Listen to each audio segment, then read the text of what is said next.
السلام عليكم ورحمة الله وبركاته. بسم الله والصلاة والسلام على رسول الله ولا قانيجة كسر دواد الدعاء channel.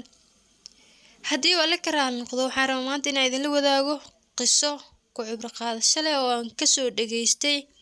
شيخ كشكين أيو شيخ وحا ويري مقالة اللي يراه اسطنبول أي هاد كهر وحا جيريودي نين قافنرك أهانجري نينكي مركا أو جيريودي وحالا bilaabay in la xabaalo oo aaskiisii ayaa la guda galay qabrigii koobaad marka loo qoday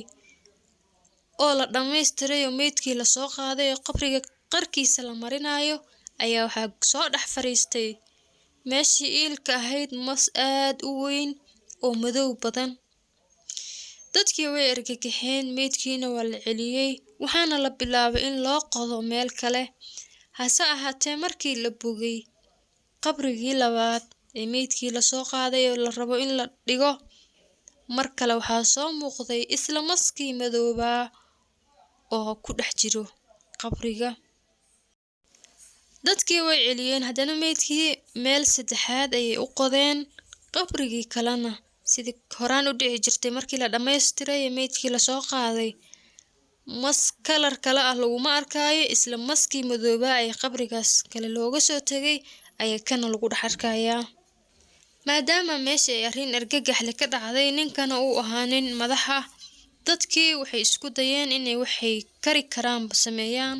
quraan la akhriyo culimo la iskugu keeno qabriyada la badbedelo ilaa markii dambe ay gaartay in ilaa 30 qabri ay u qodaan mid walbana markii la dhameystiro waxaa soo dhex fariisanayo wax indhahaaga aysan u adkeysan karin ugu dambeyntiina culimadii waxa ay dhaheen ku duuga oo ilaahay u daaya si kale oo la yeelaya malahan oo qofkan banaanka looguma tagi karo meel kasta oo loo jeexana ilaahay baa mucjiso soo fariisinayo marka ilaahay cid ka celin karta malahan waa in asaga loo daayaa sidii ayaana ninkii loogu duugay meeshii oo uu bahalkii weynaa soo fadhiyo qisataas ka agdhowna waxaa la yiri meel miyi ah oo dad yar ay degan yihiin oo tuulo ahaan ayaa waxa ku dhintay ninkii markuu geeriyooday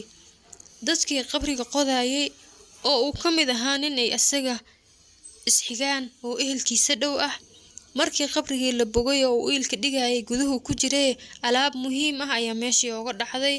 mana uusan xasuusan uu uga soo tagay markii dambe ee qabrigii la aasay laga kala tagay xoogaha la joogay ayuu soo xasuustay wuxuuna u tagay niman culimo ah wuxuu ku yiri qabrigii markaan aaska sameynayeen ku jiray waxa iiga dhaxdhacday alaab sidaas ah waana u baahanahay maxaan sameyn karaa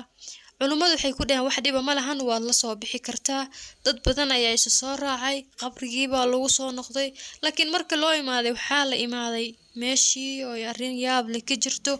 qofkii waqti dhow la aasay yani qofkii hadda dhow meesha loogaga tagay oo la fihiisii oo dhan la diirtay mas weynaaday oo geesale oo ilkale oo cabsi lehna uu meeshii fadhiyo oo markaan uba muuqdo in uu rabo qofka la fihiisa inuu cuno yani wax ka cararay iyo wax cabsanay toona ma aha wuu ku arkaa laakiin hawshiisu iska wataa dadkii oo dhan way argagaxeen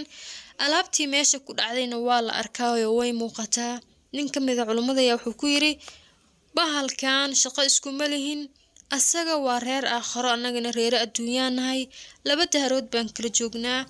wax uu noo dhimi karana malahan ee bahalka alaabtan hala soo qaado qabrigaana sidiisii ha lagu celiyo sidii ayaana la sameeyay asagoo maskii weynaa meeshii fadhiyo oo qofkii jajabsanayo ayaana looga soo tagay xadiis baa jira ka sheekeynaya qofka marka qabriga la dhigo haddii uu yahay mid ehlu naar ah in dariishad naarta looga furaayo cadaabul qabrigiina uu u bilaabanayo oo bahalle argagaxlo oo abeesada iyo masaskii weynaaday ay ka mid yihiin ay halkaas ku cuni doonaan markii ay hilibkiisa dhameeyaan haddana mar kale ayaa la soo buuxinayaa oo laga soo dhigayaa qofkii oo caadi ah naftiina waa lagu soo celinayaa dhibaato weyn ay halkaas ka jirto ilaahay baan ka magan galnay qisooyinkan dad baa ka sheekeeyay xaqiiqdan ilaahay baa garanayo wixii aan khalday nafteyda iyo shaydaan bay ka ahaatay ilaahay waxaan weydiisanayaa dambi dhaaf annagana ilaahay ha naga dhigo kuwii ku cibro qaato qabriga waa meel u baahan in maanta laga fikiro oo maanta loo diyaarsado wixii lala tegi lahaa. laakiin haddii la isdhagooleeyo waxyaab leh waa loogu tegi doonaa gurigaas. ilaahay cadaabka qabriga iyo cadaabka jahanamaba hanaga badbaadiyo, nafteena iyo waalidiinteennaba ilaahay idinkiis. intii dhimatay ee dhibaataysana waxaan uga baryaynaa in uu naxariistiisa ku cafiyo. muuqaalka intaas ayuu ku egyahay. wasalaamu calaykum waraxmatullaahi wabarakaatu.